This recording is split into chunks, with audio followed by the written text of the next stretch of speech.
Germán Vargas Lleras, el ex vicepresidente que todavía nos debe muchas, pero muchas explicaciones sobre sus lazos con el tenebroso cartel de la toga, anda ahora de guardián de nuestro Estado de Derecho y ha emprendido una cruzada por defender la independencia de poderes que él tanto ha pisoteado. Lo que más desvela a este zorro de la política, que ha puesto fiscales y ha aupado magistrados, es la posibilidad de que el presidente Petro vaya a poner procurador, como si esta vez fuera la primera vez que eso ocurre. Vargas Lleras sabe dónde ponen las garzas y anda incendiando las cortes con este discurso apocalíptico, convenciendo a muchos magistrados de que Petro quiere hacerse a la Corte Constitucional y a la Procuraduría porque es el primer paso para quedarse en el poder y hacer su constituyente. Yo creo que estamos hablando de un gran problema político. ¿Qué es cuál? Que es la búsqueda de cómo van a quedarse ellos en el poder y no someterse a las reglas del juego democráticas que prevé nuestra Constitución. ¿Usted tiene certeza de eso, doctor Germán, que va a ser por ahí? Y yo me temo mucho que harán todo lo que esté a su alcance, aún violentando el Estado de Derecho.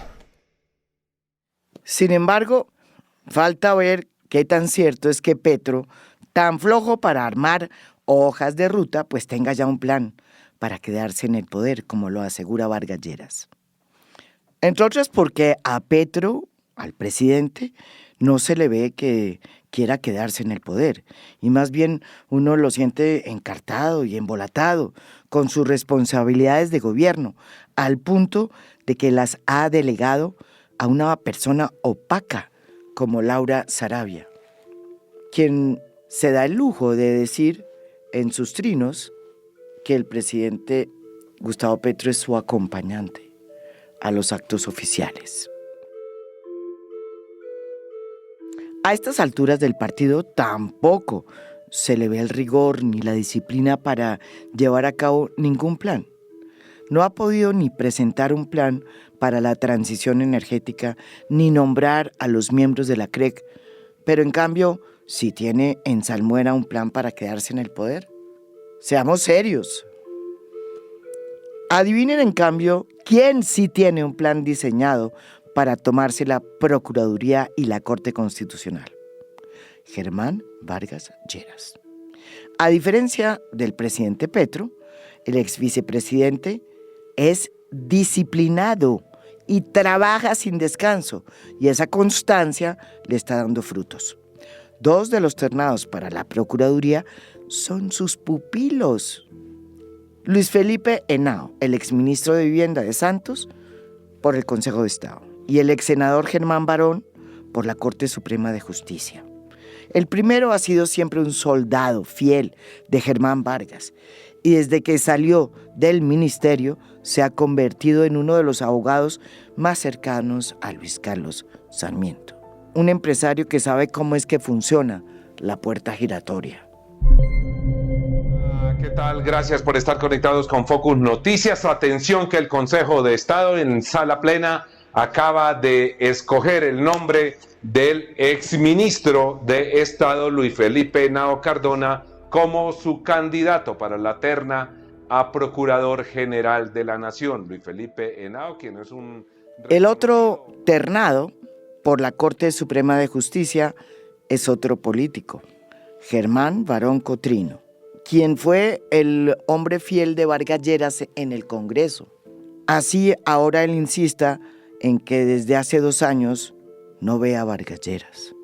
Lo recordamos mucho porque fue el autor del Código de la Policía, un código de policía draconiano que intentó no solo acabar con la dosis mínima de consumo de droga que estableció desde el 2004, un fallo proferido por la Corte Constitucional, sino que le dio herramientas a la policía para que contrarrestaran la protesta social, muchas de las cuales fueron consideradas por varias ONGs como herramientas que iban en contra de los derechos humanos.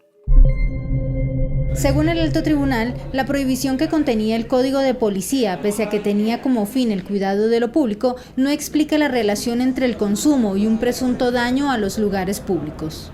No se advierte una relación entre el consumo en general y la destrucción o irrespeto a la integridad del espacio público. El hecho de que 2 de sus retoños fueran escogidos por estos tribunales como sus candidatos a la Procuraduría es una demostración del poder que tiene hoy Vargas Lleras en esas cortes. En cambio, al presidente Petro no se le ve que tenga un plan. Si lo tuviera, pues no hubiera ternado a un politicastro sin mayores charreteras como Gregorio El Hash para la Procuraduría. Él puede arrebatarle la Procuraduría a Vargas Lleras, como ya muchos vaticinan, pero si eso sucede, su Procuraduría no será de Petro, sino del clientelismo judicial que Petro tanto ha criticado y que tanto cultivó Margarita Cabello, la actual procuradora. ¿Cómo ve un procurador como El Hash, secretario del Congreso, 16 años, 20 y pico de años metido en el Capitolio, vigilando a los congresistas? No va a haber ninguna vigilancia a congresistas, van a caer los funcionarios menores, se va a poder hacer persecución de opositores políticos, pero no hay mucha esperanza en ese rol constitucional que tiene la Procuraduría General de la Nación. Es una contradicción moral, ideológica y ética frente a los postulados del presidente, que siempre criticó esa forma de actuar. Decir que Petro quiere tomarse la Corte Constitucional el año entrante porque va a poder nombrar a 4 nuevos magistrados es también una aseveración bastante temeraria e indigna en contra del tribunal que más ha resistido los embates de la política. De esos 4 nuevos magistrados que entrarían, el presidente solo va a poder hacer la terna de uno de ellos. Los otros 3 deberán ser de una terna presentada por el Consejo de Estado y 2 por la Corte Suprema de Justicia. Y tal como están las cosas entre Petro y esos tribunales, la posibilidad de que el presidente le gane el pulso a los candidatos de Germán Vargas, pues es prácticamente nula. Es decir, que quien tiene las posibilidades de quedarse con la Corte Constitucional no es Petro, sino Germán Vargas Lleras. Uno de los políticos que más ha politizado la justicia y que más ha judicializado a la política es precisamente Germán Vargas Lleras. Su trabajo lo ha hecho siempre de la mano de los jueces y ese poder lo ha utilizado no para defender el Estado de Derecho, como hoy pregona, sino para asfixiarlo y para ocultar verdades. Cuando la Corte Suprema de Justicia inició la investigación de la parapolítica, por allá a mediados del 2000, él era senador y su partido se convirtió en el epicentro de ese escándalo. Vargas Lleras se fue lanza en ristre contra el actual ministro de Defensa, Iván Velázquez, quien era el jefe de los magistrados auxiliares que investigaban la parapolítica. Y cerró filas con varios magistrados de la Corte Suprema de Justicia para que se sepultara la parapolítica. Uno de esos magistrados fue nada más ni nada menos que Leonidas Bustos, el cerebro del cartel de la toga, esa red de corrupción que operó hasta 2018, dedicada a vender los fallos a los corruptos investigados por la justicia y que les demoraba sus procesos, desviaba las evidencias y alteraba pruebas para que no terminaran incriminados. Buenas noches. Lo último tiene que ver con la orden de captura que emitió la Corte Suprema de Justicia contra el magistrado y expresidente de ese alto tribunal, Leonidas Bustos, investigado por el denominado cartel de la toga. Su poder dentro de las Cortes lo volvió a demostrar en el 2016, cuando Vargas Lleras convenció al presidente Santos para que metiera a su copartidario Néstor Humberto Martínez en la terna para fiscal, a sabiendas de que la Corte Suprema de Leonidas Bustos lo iba a elegir, como de hecho sucedió. Poco le importó al alto tribunal que el candidato de Vargas viniera de ser abogado del Grupo Aval y socio de Odebrecht, ni que llegara a investigar un escándalo en el que él iba a ser juez y parte. Y le fue bien, porque la verdad sobre Odebrecht quedó sepultada.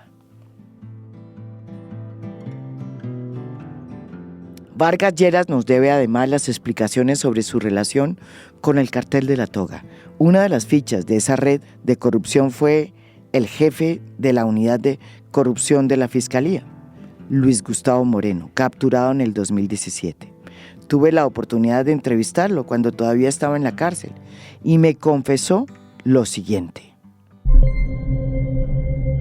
María Jimena, hoy me reservo ese nombre, voy a dar detalles, pero aún me sigo reservando ese nombre porque siguen siendo personas muy poderosas que ostentan tentáculos de poder no solo en el escenario político, sino judicial, legislativo. Y como te conté al inicio de esta entrevista, me encuentro rehaciendo mi vida, creo en las segundas oportunidades. Pero sí me nombró una persona muy poderosa en el ámbito político, con el propósito de cumplir muchas misiones que se llevaron a cabo, desde luego. Y yo se lo pregunto, ¿fue Germán Vargas? Yo quisiera guardar silencio, María Jimena, porque, repito, aquí seguimos siendo mortales, es un país donde la vida no vale nada. Moreno también me confesó que él había sido puesto en ese despacho en representación de Cambio Radical y que quien lo había ungido para ese cargo había sido Germán Vargas Lleras, entonces vicepresidente de Juan Manuel Santos. Vargas Lleras no dijo ni mo.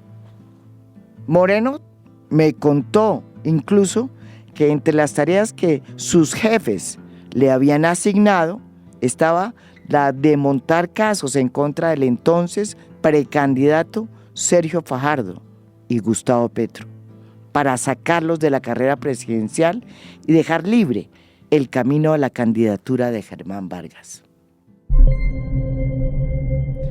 María Jimena, en la unidad anticorrupción se tocan todos los temas políticos, de lo público.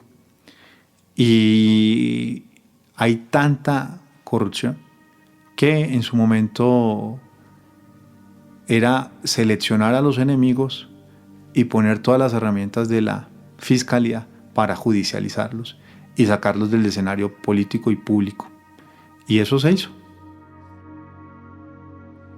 A Vargas Lleras le preocupa que Petro, un presidente que no ha podido ni diseñar la hoja de ruta de su reforma a la salud, esté planeando cómo quedarse en el poder.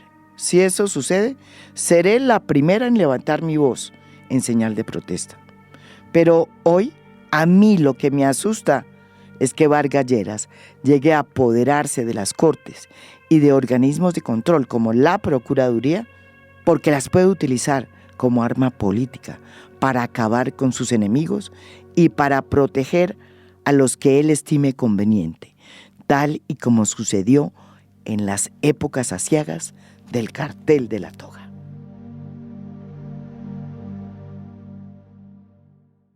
Esto es A Fondo. Mi nombre es María Jimena Duzán.